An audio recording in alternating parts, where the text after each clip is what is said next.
அனைவருக்கும் வணக்கம். Welcome to இனியம் புஷ்பாவின் சமையல். நெய் இட்லி செய்யலாங்க. நெய் இட்லிக்கு இதுமாரி நல்லா கனமான கடாய் வச்சுக்கிறேன். ஒரு 200 கிராம் நெய் ஊற்றிக்கிறேன். நெய் நல்லா சூடாகிடுதுங்க.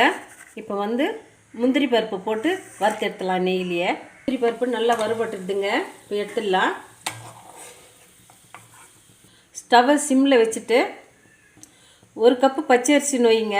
இந்த பச்சை அரிசியை இந்த நெய்யில் போட்டு வறுத்து எடுத்துடலாம். இந்த பச்சை அரிசியை நெய்யில் இது மாதிரி நல்லா வறுத்துட்டு பொன்னிறமாக ஆயிடணுங்க. அப்போ தான் நெய் இட்லிக்கு நல்லா சூப்பராக வாசனையாக இருக்கும். அரிசி நல்லா வறுபட்டுடுதுங்க. 1 கப்பு அரிசிக்கு 1 கப்பு தண்ணி சேர்த்துக்கிறேங்க.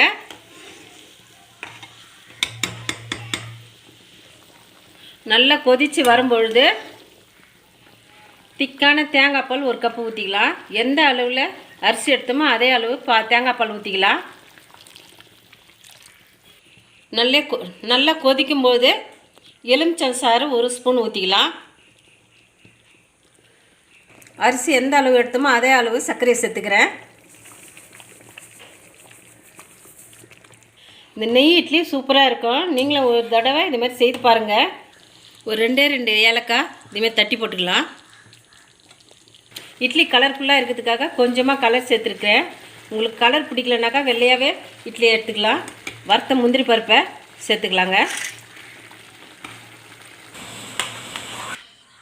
இந்த திட்டத்துக்கு வந்த பிறகு ஸ்டவ்வை ஆஃப் பண்ணிடலாங்க.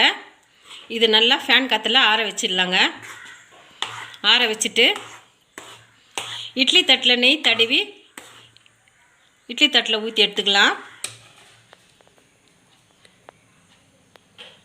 வறுத்த முந்திரி பருப்பை வச்சுக்கலாம்.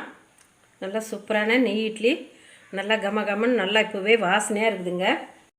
நல்லா ஸ்வீட்டான நெய் இட்லி சூப்பராக ரெடி ஆகிடுதுங்க. இந்த ரெசிபி உங்களுக்கு பிடிச்சிருந்தா நம்ம சேனலை சப்போர்ட் பண்ணுங்கள், லைக் பண்ணுங்கள், ஷேர் பண்ணுங்கள், கமெண்ட் பண்ணுங்கள், சப்ஸ்கிரைப் பண்ணுங்கள்.